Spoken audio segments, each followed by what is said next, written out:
Hello दोस्तों, let's tube में आपका स्वागत है।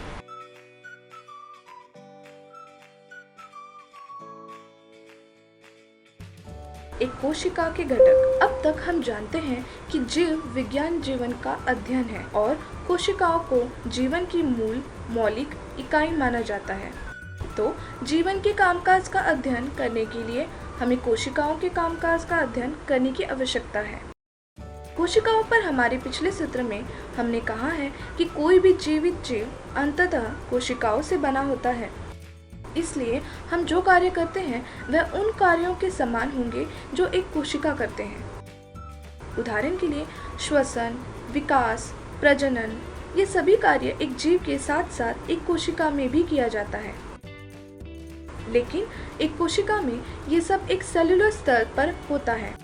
अब एक जीवित जीव दो प्रकार का हो सकता है और जानवरों में मनुष्य भी शामिल है और यह एक पौधा भी हो सकता है। इसलिए चूंकि ये दो जीवित जीव अलग अलग हैं, इसलिए वे दो अलग अलग प्रकार की कोशिकाओं से बने थे, जो कि एक जंतु कोशिका और वनस्पति कोशिका है। तो आइए देखें कि ये कोशिकाएं वास्तव में किससे बनी हैं। लेकिन इससे पहले मैं चाहती हूँ कि आप ये जान लें कि ये दोनों कोशिकाएं एक दूसरे से उनकी संरचना के संबंध में भिन्न हैं और उनकी सामग्री के संबंध में भी भिन्न हैं। तो आइए एक एक करके घटकों का विस्तार में अध्ययन करें। तो चलो पहले एक से शुरुआत करते हैं, जो कोशिका झिल्ली है। अब क्या आप इस बाहरी आवरण को देख रहे हैं, जो दोनों प्रकार की कोशिकाओं में एक साथ सभी सामग्रियों को पकड़ रहा है? हाँ, ये अस्तर या आवरण जो किसी कोशिका को बनाने में मदद करता है, उसे कोशिका झिल्ली कहा जाता है। तो जैसे एक कमरा दीवारों द्वारा सम्मिलित होता है, किसी कोशिका के अवयव उसके कोशिका झिल्ली द्वारा सम्मिलित होते हैं, जिसे प्लाज्मा झिल्ली भी कहा जाता है।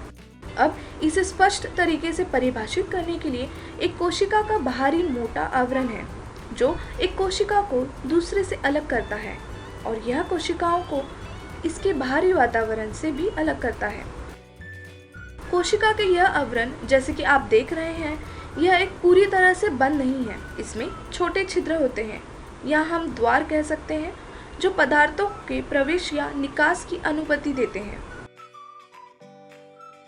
अब साथ साथ यह झिल्ली कुछ पदार्थों को भी रोक देती है जिनकी कोशिका को आवश्यकता नहीं होती है, और वैज्ञानिक रूप से हम इस तरह की झिल्ली को अर्धपारगम्य झिल्ली कहते हैं। तो एक सरल तरीके से हम एक विद्यालय के द्वार की कल्पना कर सकते हैं, जो केवल उस विद्यालय के छात्रों को और शिक्षकों को द्वार से प्रवेश करने की अनुमति देता है। अब पारगम्य झिल्ली नामक एक चीज भी है।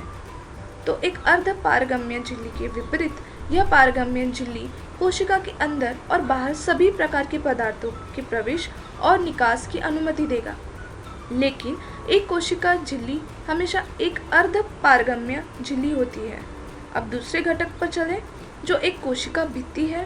अब शुरू में मैंने आप सभी से कहा था कि एक जंतु कोशिका और वनस्पति कोशिका एक दूसरे से भिन्न होती है। अब एक अंतर यह है कि एक वनस्पति कोशिका में कोशिका झिल्ली के अलावा एक अतिरिक्त बाहरी आवरण होता है और इसे कोशिका भित्ति कहा जाता है। इस विद्यालय के उदाहरण को फिर से लेते हैं। कोशिका भित्ति एक बाड़ के रूप में कार्य करती है जो विद्यालय को धरती है। तो यह कोशिका भित्ति, जैसे आप यहाँ देख रहे हैं, एक प्रोटीन से बना है जिसे सेल्यूलोज कहा जाता है, जो तापमान और तेज हवाओं में वृद्धि जैसे परिस्थितियों का सामना करने के लिए पौधों की कोशिकाओं को कठोरता प्रदान करता है। फिर से कृपया याद रखें कि यह कोशिका भित्ति केवल एक वनस्पति कोशिका में मौजूद है। तीसरा घटक साइटोप्लाज्म है। अब कोशिका झिल्ली के अंदर जेली जैसा द्रव होता है जो दोनों प्रकार की कोशिकाओं में मौजूद होता है। अब द्रव का कार्य यह है कि यह कोशिका के भीतर और बाहर पदार्थों के परिवहन के लिए एक माध्यम के रूप से कार्य करता है।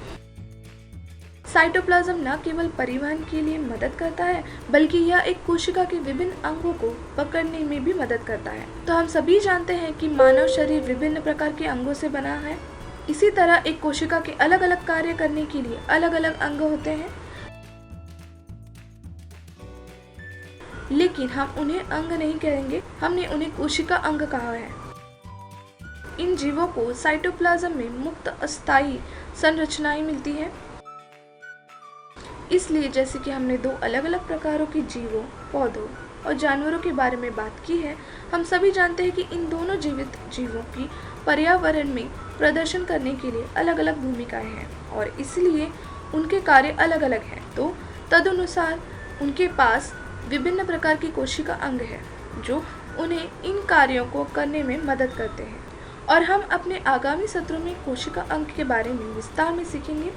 तो तब तक यहाँ आपके लिए एक छोटा सा एक्सरसाइज है। यह एक कोशिका के घटक के संशोधन की तरह है।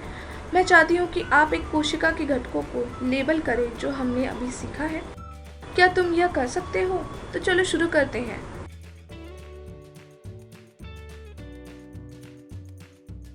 इसलिए अगले सत्र तक अपनी जिज्ञासा का पालन करें और लेट्स ट्यूट को सब्सक्राइब करें और लाइक, कमेंट और शेयर करना ना भूलें। और अगर आपको कोई संदेह है तो आप मुझे नीचे कमेंट सेक्शन में ज़रूर पूछ सकते हैं। धन्यवाद।